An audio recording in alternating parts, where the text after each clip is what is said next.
Hello everyone. In this video la vandu namba ipo edha pathi paaka porom appadina section 17 of BSA Bharatiya Sakshi Adhiniyam la irundha dhaan namba ipo continue panna porom. So namba previous upload panni indha video la namba section 15 and 16 admission related ah paathirundom.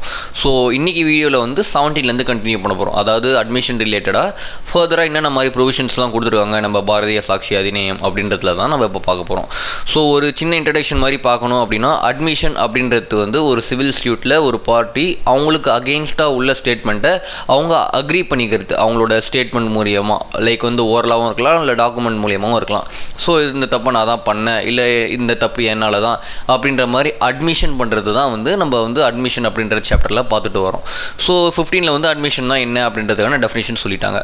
And 16ல் வந்து admission யார் யார் பண்ணலாம் அப்படின்ற மாதிரி சொல்லியிருந்தாங்க. அதாவது என்ன சொல்கிறாங்கன்னா ஒன்று அந்த சிவில் சூட்டில் இருக்க ஒரு பார்ட்டி யூஸ் பண்ணலாம், எய்தர் வந்து அந்த பிளைன்டிஃபோ இல்லை டிஃபரெண்ட்டோ பண்ணலாம், இல்லைனா அவங்களால அப்பாயிண்ட் பண்ணப்படுற ஏஜென்ட் பண்ணலாம் அப்படின்ற மாதிரி 16ல் சொல்லியிருந்தாங்க. பட் ஆனால் இந்த 17ல் என்ன சொல்கிறாங்க அப்படின்னா தேர்ட் பர்சன் ரிலேட்டடாக உள்ள அட்மிஷன்ஸை பற்றி சொல்கிறாங்க.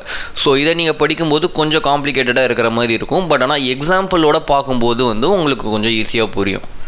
ஸோ இந்த இல்லஸ்ட்ரேஷனில் என்ன சொல்கிறாங்க அப்படின்னா என்ன கான்செப்ட் அப்படின்னா என்ன சுச்சுவேஷன் அப்படின்னா இப்போ வந்து ஏ அப்படின்றவரோட வேலை என்ன அப்படின்னா சி அப்படின்ற ஒரு பர்சன் கிட்ட இருந்து ரெண்ட்டை கலெக்ட் பண்ணி ஏ அப்படின்ற ஒரு பர்சன் கிட்ட கொடுக்கறது தான், அதாவது பி அப்படின்ற பர்சனுக்கு கொடுக்கறது தான் வந்து ஏவோட வேலை. ஸோ இப்போ சூட் என்ன அப்படின்னா பின்றவர் வந்து ஏ மேலே ஒரு கேஸ் ஃபைல் பண்ணுறாரு. என்னன்னா இவர் வந்து சி கிட்ட இருந்து ரெண்ட்டை கலெக்ட் பண்ணி என்கிட்ட கொடுக்கல அப்படின்னு பி வந்து ஏ மேலே சூட் ஃபைல் பண்ணுறாரு. ஸோ இப்போ பார்ட்டிஸோட சூட் யார் யார் அப்படின்னா ஏவும் பியும் தான். ஸோ என்ன பண்ணுறாரு பி வந்து ஏ மேலே கேஸ் ஃபைல் பண்ணுறாரு.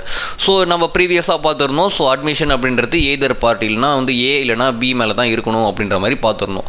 ஸோ இந்த செக்ஷனில் ஃபர்தராக என்ன சொல்கிறாங்க அப்படின்னா ஸோ இந்த கேஸில் வந்து மெயினான ஃபேக்ட் வந்து என்னென்னா இப்போ வந்து சி வந்து ஏ பிக்கு வந்து ரெண்ட் கொடுக்கணுமா இல்லையா அப்படின்றது தான் வந்து மெயினான கான்செப்ட். ஸோ இந்த இடத்துல சிஏ வந்து ஆமாம் நான் வந்து பிக்கு வந்து ரெண்ட் பே பண்ணணும், அவருக்கு பாக்கி இருக்குது அப்படின்ற மாதிரி சிஏ வந்து ஒரு ஸ்டேட்மெண்ட் சொல்கிறாரு அப்படின்ற பட்சத்தில் அவரோட ஸ்டேட்மெண்ட் அட்மிசபிள் அப்படின்ற மாதிரி சொல்கிறது தான் இந்த செக்ஷன் 17.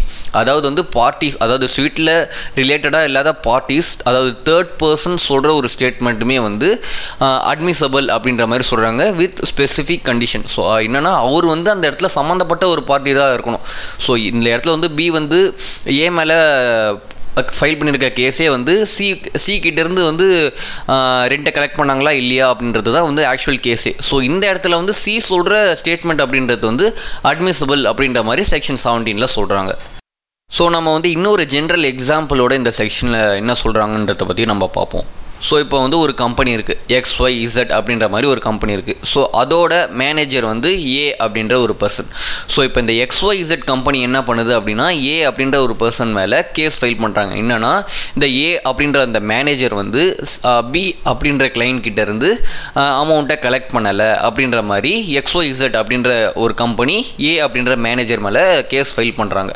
ஸோ இந்த இடத்துல ஏ என்ன சொல்கிறாரு அப்படின்னா இல்லை பின்ற பர்சன் வந்து எனக்கு வந்து எந்த கம்பெனிக்கு வந்து எந்த பேலன்ஸும் பெண்டிங் இல்லை, ஸோ அவர் வந்து கிளியராக இருக்கிறாரு அப்படின்ற மாதிரி ஏ சொல்கிறாரு. ஸோ இந்த இடத்துல வந்து கேஸ் நடந்துகிட்ருக்கு. ஸோ இந்த இடத்துல வந்து பி அப்படின்ற கிளைண்ட் வந்து இல்லை நான் வந்து கொடுக்க வேண்டிய பாக்கி இருக்குது அப்படின்ற மாதிரி அவரே வந்து ஒரு ஸ்டேட்மெண்ட் சொல்லி அட்மிட் பண்ணுறாரு. அப்படின்ற பட்சத்தில் பி அப்படின்றவரோட ஸ்டேட்மெண்ட் வந்து கோர்ட்டில் அட்மிசபிள் தான் அப்படின்னு அதை அக்செப்ட் பண்ணுறது தான் வந்து இந்த செக்ஷன் 17ஓட அப்ஜெக்டிவ்.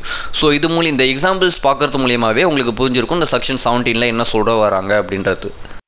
ஸோ இதில் இந்த செக்ஷனில் இருக்க ஃபர்ஸ்ட் லைனை படிச்சிங்க அப்படின்னாலே உங்களுக்கு புரியும். அதில் என்ன சொல்கிறாங்கன்னா statements made by persons whose position or liability it is necessary to prove as against any party to the suit.